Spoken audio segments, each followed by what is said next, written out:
Les gars, on a des all-time highs les uns après les autres. Vous pouvez le voir, l'or vient une fois encore de continuer à exploser, de voir un nouveau sommet historique. Et en fait, au cours des 48 dernières heures, on a grimpé de plus de 5,3%, ce qui est juste absolument énorme. Et tous les regards sont tournés vers l'or, l'argent qui se dirige lui aussi vers un nouveau all-time high. Le marché boursier également est en train d'exploser. Mais alors, où se trouvera la prochaine grosse opportunité? Eh bien, aujourd'hui, j'aimerais vous présenter ce graphique parce que ceci peut nous donner une idée très claire de l'endroit où se situe cette opportunité dès maintenant. Alors, restez avec nous du début jusqu'à la fin de cette vidéo, je vais vous expliquer tout ce que vous devez savoir au plus vite pour trader le mieux possible. Alors, bienvenue à tous, je m'appelle Maxime et je vous apporte chaque jour des nouvelles vidéos en français sur la crypto. Si vous êtes nouveau sur cette chaîne, alors soyez sûr de vous abonner et d'activer la cloche dès maintenant. Alors, comme toujours, allons droit au but. On va commencer avec notre Bitcoin. On a observé une légère petite hausse du Bitcoin au cours de ces quelques derniers jours. Au minimum, on a réussi à dépasser la ligne orange des 88 400$. Cependant, le fait qu'on ait perdu ce niveau à la baisse, même si effectivement on est tout dessus actuellement, c'est déjà mieux que rien, mais ça indique tout de même une faiblesse persistante au court terme. Et je déteste vous dire ça dans toutes les vidéos parce que vous le savez, j'adore le Bitcoin. Je pense qu'on va atteindre un nouveau all-time high au cours de cette année, mais c'est pas le moment où on va assister à une nouvelle progression fulgurante. Je pense qu'on a encore pas mal de problèmes devant nous. On a toujours déjà la résistance des 95 000$, vous connaissez déjà tous ces niveaux importants, donc 95, vous avez 98, de 98 c'est le prix de revient moyen pour les holders au court terme, vous avez ma ligne orange également 99 700$, et vous avez également la moyenne mobile sur une année qui se situe actuellement aux alentours des 101 000$, donc on a énormément de niveaux très significatifs au-dessus de nous. Il faudra franchir toutes ces résistances afin de pouvoir assister à une forte hausse du côté du Bitcoin, une nouvelle progression parabolique et rattraper l'or tôt ou tard. Ça bien entendu c'est mon opinion, c'est pas un conseil financier, vous le savez, mais si le Bitcoin doit devenir une réserve de valeur et prouver qu'il est un actif légitime pour accumuler du patrimoine sur le long terme, eh bien c'est cette année qu'il va devoir le démontrer. Donc je pense que Bitcoin va rattraper son retard, vous le savez, gardez ça à l'esprit, même si on est actuellement confronté à une résistance importante, eh bien ça n'en reste pas moins une opportunité intéressante. Je reste convaincu que si vous accumulez davantage, que vous investissez sur le plus long terme, eh bien le Bitcoin va continuer à progresser. Pour ce qui est de l'Ethereum, eh bien il a également connu une belle poussée, vous pouvez voir qu'il tente de se maintenir au-dessus de mon seuil initial des 3000$ ici, on va voir comment ça va pouvoir évoluer. Encore une fois, je reste bullish du côté de l'Ethereum, Solana. Alors certains autres altcoins sont assez prometteurs, même si au court terme la prudence reste de mise bien entendu. Mais alors, où se situe surtout la prochaine grosse opportunité? Eh bien, si vous prenez actuellement le S&P 500, vous pouvez constater qu'il continue d'atteindre des nouveaux all-time highs également. Donc ici, il s'agit des contrats futures, vous avez atteint un nouveau all-time high ici en dépassant même les 7000$, c'est juste absolument incroyable et quand vous comparez aux résultats d'il y a quelques années. Mais voilà. Je continue à rester bullish, même si je sais que beaucoup d'entre vous ont peut-être déjà vendu leurs actions, leur or, etc., parce que tout le monde anticipe que, eh bien, tôt ou tard, ça va devoir se casser la figure, mais je pense que la hausse pourrait se poursuivre encore un moment, parce que un événement majeur se produit actuellement sur les marchés, et il est loin d'être passager, c'est quelque chose qu'on n'a pas vu depuis des décennies. Je pense vraiment que c'est une nouvelle tendance de détention d'actifs. Si vous ne possédez pas des actifs tangibles, eh bien, vous risquez d'être distancé, notamment en termes de pouvoir d'achat. Ceci dit, l'or a également donc atteint un nouveau sommet historique, c'est absolument dingue ici, donc 5278 pour l'or. Alors, souvenez-vous, lorsque je vous avais conseillé la prudence ici, de même concernant les altcoins, surtout les crypto-monnaies, donc je vous ai toujours suggéré qu'on atteindrait un sommet quelque part en 2026, mais la plupart des investisseurs tablaient sur 2025 en anticipant une forte hausse jusqu'aux 300 000$, suivie d'une rechute brutale, comme ça a été le cas pour les cycles précédent. Bon, évidemment, ça n'a pas été le cas, mais à cette époque, eh bien, je vous avais suggéré que l'or se stabilisait à l'intérieur de ce pattern et que la cassure de ce triangle entraînerait une forte progression, le plus probablement à la hausse pour l'or. Alors, pour tous ceux qui ont suivi cette tendance, suite à ce breakout, donc si vous avez entrepris ce trade, vous êtes actuellement en hausse de 55%. Donc, si vous utilisez éventuellement mes stratégies de trading avec un effet de 10, ça fait 550% de gain, donc toutes mes félicitations. La question qui se pose maintenant, par contre, c'est où se situe la prochaine grosse opportunité? Parce que si vous prenez l'argent, il se dirige également vers des nouveaux sommets. Alors, je pense que l'argent va continuer sa progression. Bon, je suis convaincu que l'or va tout de même continuer à surperformer. L'argent, etc., les autres métaux n'en ont sûrement pas fini, mais devinez quoi, l'or va, eh bien, sûrement continuer à avoir des meilleurs gains. Je vous expliquerai mon analyse dans un instant, mais ceci dit, pour commencer avec les stratégies de trading, eh bien, vous pouvez constater que ma deuxième stratégie, donc mon deuxième lot, comme Solana, Bitcoin et Ethereum, voit toujours de super bons résultats. Vous avez également les autres stratégies qui se porte super bien en tirant parti de la volatilité et générant des gains au jour le jour.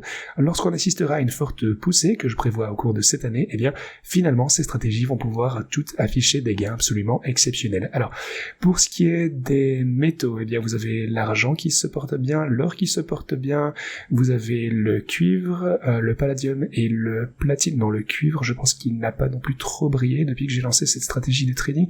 Alors, en fait, comme je l'ai mentionné dans la vidéo d'hier, j'envisage d'ajouter un portefeuille distinct dédié aux métaux, mais ce sera principalement l'argent. Alors, je vais pas investir tout en une seule fois, je vous en parlais dans la vidéo d'hier, parce que je suis convaincu que l'argent va connaître une belle hausse significative au long terme, mais on pourrait être en train d'approcher un pic actuellement.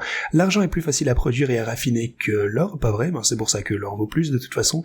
Mais je pense que l'argent risque d'atteindre son sommet avant l'or, qui, quant à lui, devrait connaître une poussée plus durable. Mais voilà, quoi qu'il en soit, je vous tiendrai au courant de ceci dans un petit moment, mais voilà, je veux juste souligner que pour tous ceux qui ont utilisé mes stratégies de trading, surtout celles sur l'argent, eh bien vous réalisez actuellement des gains incroyables. D'ailleurs, si vous regardez le classement du concours de trading qu'on a de ce côté sur Pionex, soit dit en passant, donc vous pouvez trouver le lien pour se faire juste ici, vous pourrez voir des gains super impressionnants. Inscrivez-vous donc sur Pionex ici et profitez de bonus, c'est disponible ici, vous pouvez même obtenir une position gratuite pour Nvidia 350 avec un bot de Grid Futures pour Nvidia. De plus, selon le montant de votre premier dépôt, vous recevrez jusque $1000 à utiliser comme vous le souhaitez. Ensuite, vous pourrez participer aux compétitions de trading, c'est super intéressant ici. Attendez, vous savez quand on va jeter un petit coup d'œil au classement, donc cliquez ici, cliquez sur rejoindre maintenant si vous souhaitez intégrer le classement. Alors, pour le moment, et on a un nouveau numéro 1, c'est cette adresse email qui a réalisé un gain absolument incroyable de $14 000 grâce à cette stratégie de trading. Donc, plus la volatilité de l'argent est élevée, plus les gains sont importants, bien entendu. En numéro 2, eh bien, on a un trade avec l'or ici, avec une position longue x5, qui a réalisé un gain de près de 11 000. Donc oui, je vous dirais, ouais, bah regardez ici, par exemple, 1, 2, 3, 4, 5, 6 des 10 premiers investissent actuellement dans les métaux. Donc les métaux se révèlent être extrêmement rentables pour le moment en termes de transactions individuelles. Vous pouvez voir que cette adresse mail, pour le coup, est actuellement la meilleure avec un rendement de 600%. Donc voilà, toutes mes félicitations à tous ceux qui participent au concours de trading. Vous réalisez actuellement des gains absolument incroyables. Alors, ceci étant dit, si vous souhaitez nous rejoindre, eh bien cliquez sur ce lien juste ici, donc inscrivez-vous. Et d'ailleurs, j'ai un autre truc important, c'est que vous avez des bonus pour les métaux, cliquez sur ce lien, ça vous mènera ici, vous pouvez trader des métaux et obtenir des jolis bonus. Mais ceci étant dit, donc quelle est la prochaine grosse opportunité ? Eh bien, je pense qu'il s'agit du Bitcoin. Surprise, surprise. Bon, regardez par exemple le market cap de 1700 milliards de dollars. Pour atteindre le même market cap que l'argent, sans parler de l'or évidemment, il faudrait multiplier, faire un x3, x3,5, voire plus au niveau du Bitcoin, donc c'est absolument incroyable. Et ça signifierait qu'il faudrait voir un prix du Bitcoin aux alentours des 350 000 dollars juste pour atteindre le même niveau que l'argent. Et vous allez assister à une rotation des investisseurs de l'or et de l'argent vers le Bitcoin. Je pense que c'est inévitable. Alors, quand est-ce que ça va arriver ? Eh bien, on va un petit peu comparer le Bitcoin à l'or. Ce que vous pouvez voir en prenant un petit peu de recul, c'est que vous pouvez constater qu'en 2017, au début du marché baissier du Bitcoin de ce côté, eh bien, l'or était principalement en train de latéraliser, voire en train de rechuter. Laissez-moi vous montrer l'historique de l'or, pour le coup, sur un intervalle hebdo, afin de mieux comprendre de quoi on parle. Donc, comme vous pouvez le voir, 2017 ici, le cours est resté principalement latéral pendant quelques années, donc de 2016 jusqu'à 2020, puis il a commencé à monter un petit peu avant de se stabiliser et de latéraliser de nouveau de 2020 à 2024. Donc pendant 4 ans on n'a pas fait grand chose et ce n'est que récemment que l'or a connu une forte poussée, ok ? Donc gardez ça en tête par rapport au dollar américain. Si vous comparez l'or au Bitcoin par contre, eh bien forcément lorsque le Bitcoin est entré dans un marché baissier, l'or a surtout stagné, donc l'or a vu de meilleures performances que le Bitcoin, mais si vous prenez du recul, eh bien le Bitcoin a largement surperformé par rapport à l'or et je pense que ça va continuer. Donc lors du marché baissier de 2017, l'or a surperformé d'environ 85%. Alors, là encore, c'est surtout dû au marché baissier du Bitcoin, bien entendu, ça ne veut pas dire qu'il monte, mais qu'il descend moins, en quelque sorte. Donc, c'est une hausse de l'or, pas vraiment par rapport au dollar, mais au Bitcoin. Donc ici, vous avez un pullback d'environ, ici vous avez donc 83-85%. Alors au prochain marché baissier, qu'est-ce qu'on a vu ? Eh bien comparé, donc le Bitcoin comparé à l'or, on a eu un pullback d'environ 75%, donc 85 et puis 75. Et cette année, eh bien à quoi peut-on s'attendre ? Bon, admettons, donc ici vous avez 85 puis 75, donc supposons qu'on redescende même jusqu'à 65% par exemple, dans ce qu'on pourrait, si vous voulez appeler ça un marché baissier, encore une fois, ça c'est un autre débat. Voilà. Ici, 65%, ça correspondrait à environ 13 ici sur cet indice. Alors, ce qui est intéressant, c'est que si jamais vous descendez jusqu'à cette ligne orange ici, donc de 13 sur l'indice du Bitcoin comparé à l'or, eh bien, de combien le Bitcoin pourrait-il rechuter par rapport à l'or? Eh bien, ça représenterait encore 21% de chute. Alors, n'oubliez pas encore une fois que c'est par rapport à l'or, ça signifie que ça pourrait se produire sans que le Bitcoin ne rechute. Si l'or, bon, pour le coup, si le Bitcoin ne fait rien et que l'or progresse de 20%, alors on atteindrait ce niveau. Donc, peut-être que ce sera une hausse de l'or, d'une surperformance du Bitcoin, bon, une combinaison des deux, peut-être le Bitcoin qui rechute tout de même, mais voilà. En tout cas, l'influence des deux est à prendre en compte. En toute logique, si on se base sur les données, dans le pire des cas, je dirais que l'or devrait encore surperformer par rapport au Bitcoin d'environ 20%, à moins que le Bitcoin, bien entendu, ne perde toute sa valeur et que les gens ne cessent de croire qu'il constitue une réserve de valeur et qu'il s'effondre. Mais encore une fois, c'est un autre débat. Dans ce cas-là, bon, l'or continuera de surperformer, bien entendu, mais je ne pense pas du tout que ça risque d'être le cas. Alors, encore une fois, c'est quelque chose à prendre en considération. Je pense que le Bitcoin va rattraper son retard. La seule question qui se pose maintenant, c'est quand est-ce que ça va se produire. Et on a un autre niveau à surveiller aussi, c'est ma ligne orange, qui situe environ 5% du niveau où on est actuellement, donc ces 5% pourraient indiquer, et pour le coup je vais commencer à investir massivement à partir de ce moment-là d'ailleurs, soit donc après que le Bitcoin, enfin si l'or surperforme de plus de 5% par rapport au Bitcoin, je recommencerai à investir et je vous tiendrai au courant. Et n'oubliez pas de vous abonner pour ceci, encore une fois, on commence à être sur les bas de range sur la plupart des graphes de Bitcoin. Le plus important c'est d'activer la cloche dès maintenant pour recevoir la notification et surtout, alors, si jamais on atteint ceci, il ne vous reste que 5%, mais bon, le niveau clé vraiment, c'est 21% plus bas par rapport à l'or. Là, ça va être, eh bien, le signal qu'il faut se lancer à fond. Je vous tiendrai au courant sur Twitter également, donc n'hésitez pas à me suivre de ce côté. Mais voilà, c'est à partir de là que je commencerai à investir, eh bien, tout ce que je peux, parce que je suis toujours convaincu que 2026 sera l'année où le Bitcoin va pouvoir rattraper son retard par rapport aux autres marchés financiers du monde entier et finalement prouver que les cryptos sont vraiment l'avenir. En résumé, le Bitcoin va selon moi rattraper son retard, vous le savez, la seule question c'est quand est-ce que ça va arriver. Bon, bien entendu, si vous utilisez mes stratégies trading, que je considère comme la meilleure façon d'investir, eh bien, vous achetez automatiquement sur la baisse. Si vous ne les utilisez pas et que vous souhaitez investir de la meilleure manière possible, mon conseil, bon, bien entendu, c'est jamais un conseil financier, mais je vous propose d'utiliser les stratégies de trading. La stratégie Bitcoin est juste ici, vous avez également Ethereum, Solana, BNB, etc. Vous avez tous ces liens, même l'or, l'argent, ces autres métaux, si vous souhaitez les trader, voir en description. Mais voilà, personnellement, je suis extrêmement bullish pour cette année. Le Bitcoin est extrêmement sous-évalué par rapport au reste du marché et on est sur le point d'assister à la plus grosse reprise de notre vie. Ok, ceci étant dit, l'indice du dollar est en train de s'effondrer, donc le dollar est en train de perdre de la valeur comme jamais auparavant. Il est donc essentiel de posséder des actifs, sinon vous allez être laissé pour compte. Je ne cesse jamais de vous répéter ceci, je vous dis ça depuis plus d'1 an. La plupart des personnes ignorent ce que Trump a dit. Alors, qu'est-ce qu'il a déclaré exactement? Eh bien, il a dit que la valeur de l'indice du dollar ne l'inquiétait pas. En fait, en réalité, c'est en quelque sorte ce qu'il souhaite voir. Il veut que l'indice du dollar puisse rechuter, perdre du pouvoir d'achat et fasse baisser les taux d'intérêt. En fait, il prétend pouvoir le faire monter ou descendre à sa guise, mais pas vraiment. En fait, ça suggère également qu'il est crucial de posséder des actifs dès maintenant, parce que lorsque le dollar perd de la valeur, les actifs en gagnent. Ça pourrait aussi annoncer la fin de la dominance du dollar américain. Rick Rieder, d'ailleurs, est pressenti pour être le prochain président de la Fed, maintenant nommé par Donald Trump prochainement. Alors, un point essentiel concernant ce type, c'est sa volonté de baisser les taux d'intérêt, bien entendu. Il a d'ailleurs répété ceci à plusieurs reprises, la nécessité de réduire le coût du logement, par exemple, ce qui implique également une baisse des taux assez modérés.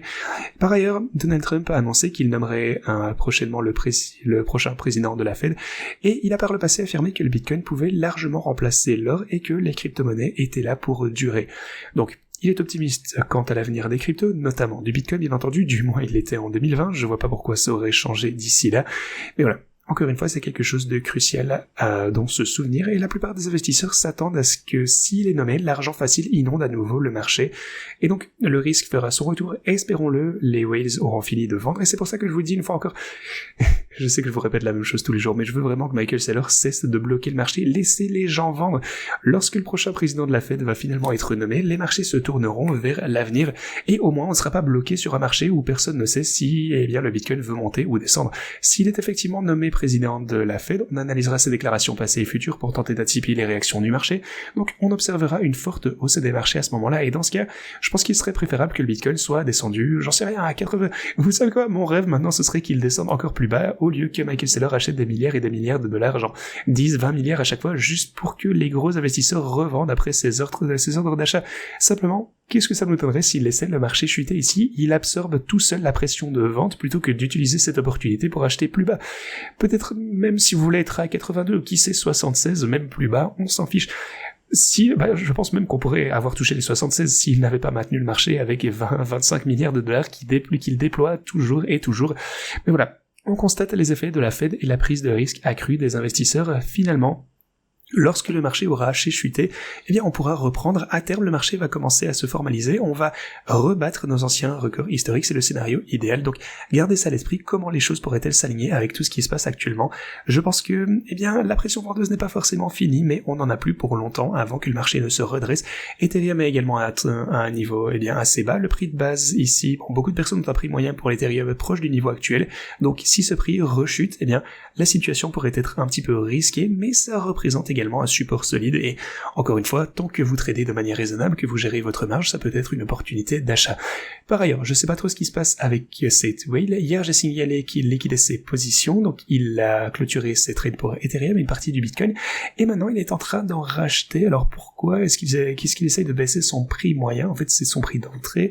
Bon, je sais pas trop, que se passe-t-il? Est-ce qu'il veut un petit peu embellir la situation par rapport à ce qu'elle n'est vraiment? J'en ai aucune idée, mais voilà. Il a liquidé de nombreuses positions hier, donc à perte, avec énormément dans le rouge. Maintenant, il les rachète. Alors, manipulation, oui ou non, on verra prochainement. Ceci dit, merci beaucoup d'avoir regardé cette vidéo, j'espère qu'elle a pu vous être utile et qu'elle vous a permis de mieux comprendre les prochains mouvements importants, que vous avez donc un meilleur aperçu du marché. Encore une fois, merci de votre attention, et moi je vous dis à la prochaine.